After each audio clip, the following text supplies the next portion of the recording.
Okay, girls, this is your first lesson and it's chapter 9 in your books, but it was chapter 30 in our old books. Now, I think it's more the modern books, not the book that you had. But this is based on algebraic fractions, okay? Sorry, just going to clean that again.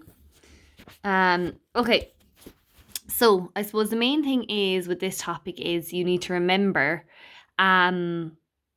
I suppose how to add and subtract algebraic fractions, right? So as I wrote here as well, I'm just going to put on the flash. So these are the points that I want to take down, right? So it's chapter 9 in your books and it's algebraic fractions, lesson 1. And I just said the review of simplifying fractions from primary school. So the rules that you need to take down are to add or subtract numerical fractions, we find the lowest common multiple of the denominators, or we call this the lowest common denominator, and you can call that the LCD. We write each fraction using the lowest common denominator and we add or subtract the equivalent fractions, right? So say, for example, I asked you, right? So take this example here. Now I have these steps. Turn off that flash. I have these steps taken down here as well. So find the lowest common multiple of the denominators, write each fraction using the lowest common denominator, add or subtract the equivalent fractions. So example, right? Simplify 2/3 plus 3/4. Okay. So let's say if I said simplify, just say this is an example, it's kind of reviewing just primary school stuff. So simplify 2/3 plus 1/4. Now, straight away, you can't just say 2 plus 1 is 3 and 3 plus 4 is 7. That's not the way it works. You have to pick the lowest common denominator or the lowest common multiple that these will both go into. So what will 3 and what will 4 go into? They both go into, the lowest common multiple will be 12, won't it? And if you cannot get it, sometimes if you multiply 3 by 4, you get the denominator. And I'm going with 12. I draw a big line here, right? And then how I work it out is maybe this is a similar way of how you worked out, or maybe you multiplied across by 12. So I say 3 into 12 goes 4 times. I say 4 multiplied by 2. Put in my plus sign. 4 into 12 goes how many times? It goes 3 times 3 times 1.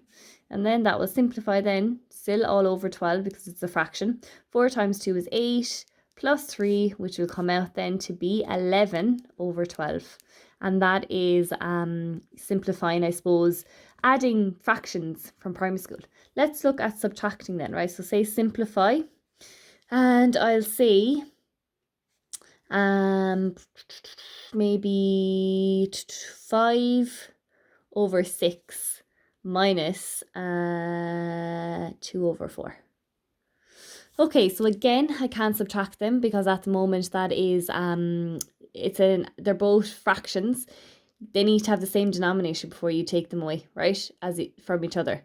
So what I would do here, like I did over here, pick a common denominator. So what was 6 and 4? What's the lowest common? It actually just works out to be 12 here as well, doesn't it? So I draw a line like that, right? And what I say to myself, okay, 12 is the common denominator. I then take my steps and I go 6 divides into 12. 2 times, and because it's multiple, and then I multiply that 2 then by the 5, minus 4 goes into 12. How many times? 3. And 3 times 2 then, because you're multiplying the 3 then by the top. The minus is there, so you put that in, it's from there, right? Again, we're putting it over 12. So let's just simplify the top line and multiply it out. 2 times 5 is 10. Minus 3 times 2, which is 6. So let's simplify the top line again. And what does that come out to? What's 10 minus 6? It is 4 over 12. And actually, that will simplify down to 1/3. Okay, so always try and simplify it down as much as you can. 4 will go into 4. 12, actually, will that get any smaller? 6 and 4? No. Okay, simplify it then at the end. So it simplifies down to 1/3. Is that okay? So that's bringing you back to your rules, I suppose, of adding and subtracting fractions.